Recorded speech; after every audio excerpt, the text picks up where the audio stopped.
नमस्कार।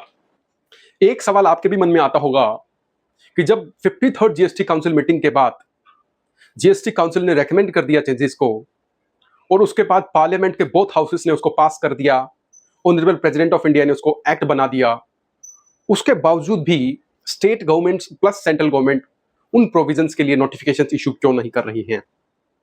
Finance act 2024 part 2 जो है उसमें जो जीएसटी से रिलेटेड प्रोविजंस थे, जीएसटी से रिलेटेड जो एक्ट में चेंजेस किए गए थे उनको अभी तक नोटिफाई नहीं किया गया है।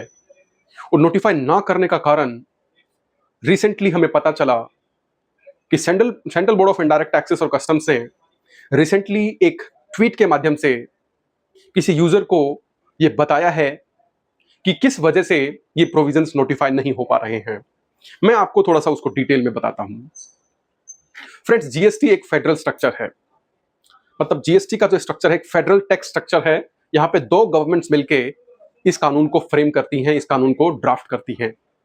Central government plus various state governments plus union territories with legislatures.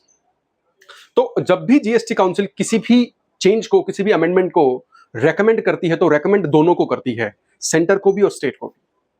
क्योंकि सेंटर एक बॉडी है, एक यूनिफॉर्म बॉडी है, तो उनके लिए उसको करना थोड़ा आसान होता है। क्योंकि अभी हमारे पार्लियामेंट का बजट सेशन था और बजट सेशन में लगे हाथ उन्होंने इन प्रोविजंस को पास करा लिया और ऑनरेबल प्रेसिडेंट के माध्यम से सेंट्रल वाले जो प्रोविजंस थे, सेंट्रल जीएसटी एक्ट और आईजीएसटी एक्ट के प्रोविजंस को बेसिकली उनको कंसेंट उन्होंने ऑनरेबल प्रेसिडेंट की ले ली है।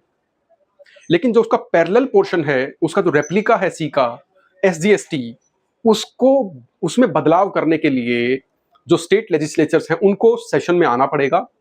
जो लेजिस्लेचर्स हैं, जो एमएलएज हैं, उनको कानून को पास करना पड़ेगा और कानून पास करके ऑनरेबल जो गवर्नर्स हैं और यूटी के अंदर जो ऑनरेबल लेफ्टिनेंट गवर्नर्स हैं उनकी कंसेंट के लिए भेजना पड़ेगा। ऑनरेबल गवर्नर्स और लेफ्टिनेंट गवर्नर्स जब उसको कंसेंट दे देंगे तो वो भी एक एक्ट का पार्ट बन जाएगा। तो जब दोनों पैरेलल एक्ट्स पास हो जाएंगे तब उसके बाद नोटिफिकेशन इशू होगी। नोटिफिकेशन सिर्फ एक एक्ट के पास होने से नहीं हो सकती है। तो यही एक कारण है कि अभी तक इतना डिले हो रहा है इन प्रोविजंस को नोटिफाई करने में। अगर आपको ये वीडियो पसंद आया हो तो मैं आपसे रिक्वेस्ट करूंगा इस वीडियो को लाइक कीजिए, मेरे चैनल को सब्सक्राइब कीजिए। Thank you very much.